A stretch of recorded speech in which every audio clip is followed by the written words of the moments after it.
the folks who do manage to write for a living, I think people probably overestimate both the money and the job security that goes into that, because they're there oftentimes for the love. They're genuine creators.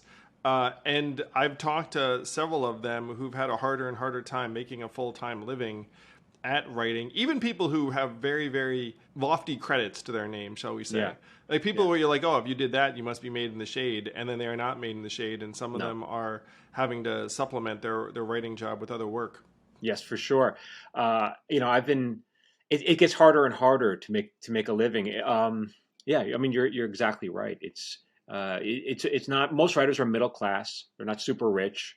People have heard of a handful that are really rich, but most of us are not. And most of us, there's no job security, which is okay. We go into the business knowing that.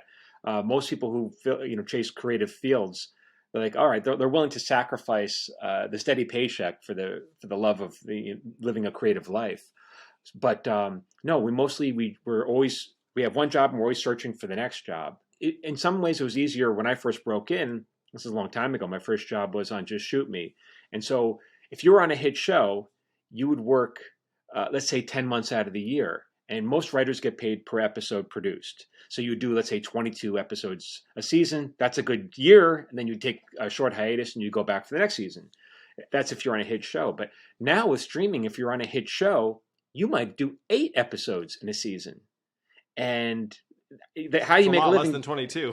Yeah, it's a lot less. And then making it worse is the way the studios are paying you. So that in the old days, you'd be assigned on the show for the whole duration of the show to help produce the show. But now they only have you for pre-production. So maybe for many shows, rather. So maybe you're only working, let's say, 2 or 3 months out of the year.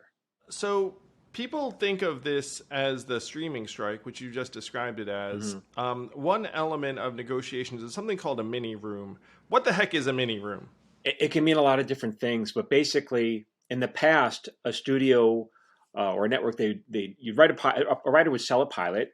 They write their pilot script. The studio or the network, they would read the script. They say, okay, we like the script. We'll shoot the pilot. If we like what we shoot, then maybe we'll put it on the air. Everything's a long shot, but that's the steps, and you get paid along each step. But now the studios have realized, they weren't comfortable absorbing that much risk. Maybe there's a way we could pass that risk on to the writers themselves. And so now it's not uncommon for a writer to sell a pilot script to a network, and the network says, okay, we like it, but we're not sure if we want to go forward with this. So instead, we'll order 2 or 3 more scripts from you.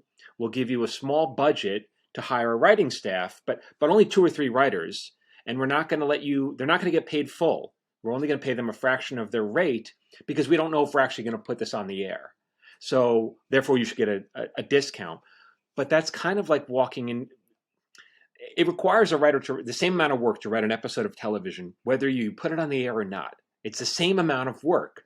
And so it's kind of like walking into a deli and saying, how much for that turkey sandwich? Oh, it's $10. Okay, well, how much for that turkey sandwich if I don't eat it? It's still $10. I don't care what you're going to do with it. It's $10. But you're going to throw it out, Michael. Yeah, well, that's your decision to throw it out. Hey, YouTube. Glad you're enjoying the podcast. If you really like it, hit subscribe, and then YouTube will notify you every time we have a bang-up new guest. Thank you.